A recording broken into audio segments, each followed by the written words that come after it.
The Canon, and the Judgment of Ethiopia, Exposing False Doctrine and Prophetic Consequences.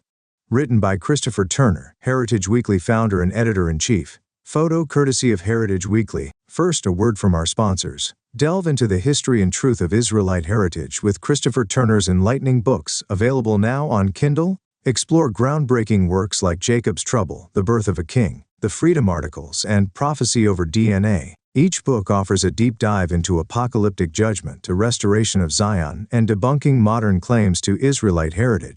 If you're enjoying the video, please remember to like and support our channel. Your engagement helps us continue to provide valuable content. Find all 3 books on Kindle and empower your understanding of scriptural truths today. Now back to your content. The Canon and the Judgment of Ethiopia. The Bible is unique in its size and content, containing 81 books, far exceeding the 66 books of the standard biblical canon. The Ethiopian Orthodox Church claims these additional texts preserve an ancient and unbroken tradition. However, these additions often reflect pagan influences, contradictions to Scripture, and theological corruption, leading to a deviation from the truth of Yah's Word. The problems with the Bible, an expanded canon that adds to Scripture. The Bible includes books such as 1 Enoch, Jubilees, 1-3 Maccabean distinct from 1-2 Maccabees, the Book of the Covenant, the Shepherd of Hermas, the Book of the Mysteries. This expanded canon violates the scriptural command not to add to or subtract from the Word. Deuteronomy 4:2, Ye shall not add unto the word which I command you, neither shall ye diminish aught from it. Proverbs 36, Add thou not unto his words, lest he reprove thee and thou be found a liar. Revelation 22:18-19, If any man shall add unto these things, God shall add unto him the plagues that are written in this book. The Ethiopian canon's additional books go beyond the limits established by Yah, introducing doctrines, mysticism, and ideas foreign to the Torah and New Testament. 2. Inclusion of pseudepigrapha and apocryphal texts. 1 Enoch. While quoted in Jude 1:14-15, the book as a whole is speculative and filled with Gnostic ideas, such as angelic hierarchies and esoteric cosmology.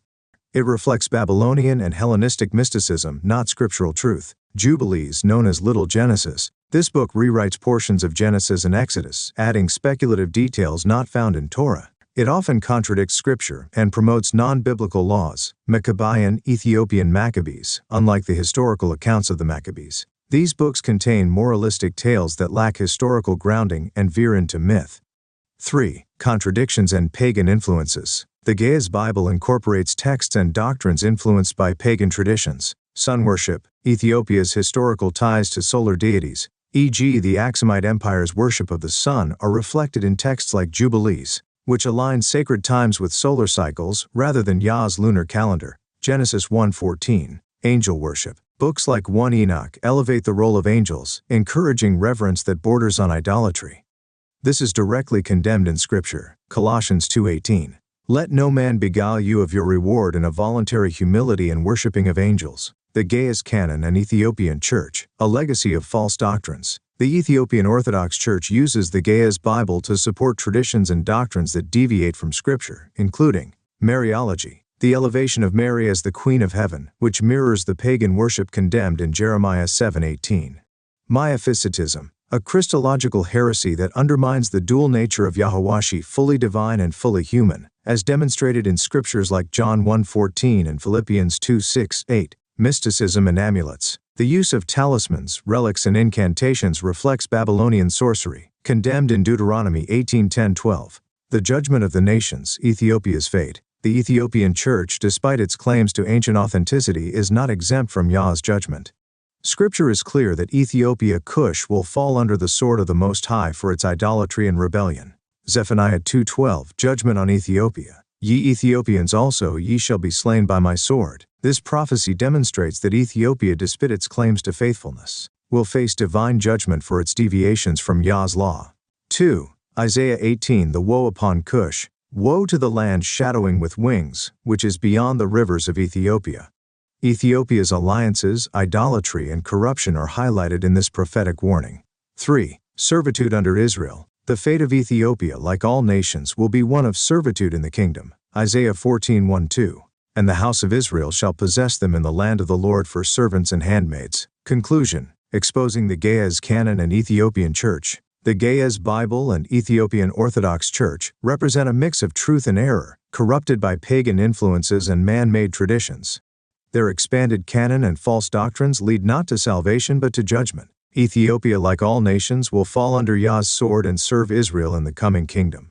As the restoration of Israel draws near, the lies and errors of institutions like the Ethiopian Church will be exposed, fulfilling Yah's promise. Daniel 7:27.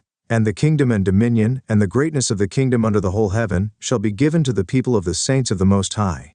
Ethiopia's fate, like that of all nations, is sealed in the word of the Most High. Judgment for rebellion and servitude under Israel in the righteous kingdom to come. All praises to the Most High. Written by Christopher Turner, Heritage Weekly founder and editor-in-chief, pioneering covenant theology researcher and principal contributor to Rediscovering Israel, a dynamic theological journal by Heritage Weekly.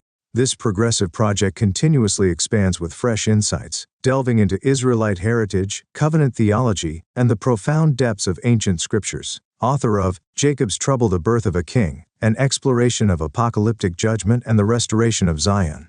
The Freedom articles, exposing pagan lies, restoring Israel's hidden heritage, and reclaiming true scriptural power. An in-depth examination of scriptural truths and Israelite restoration. Prophecy over DNA, debunking modern Jewish claims to ethnic Israelite heritage.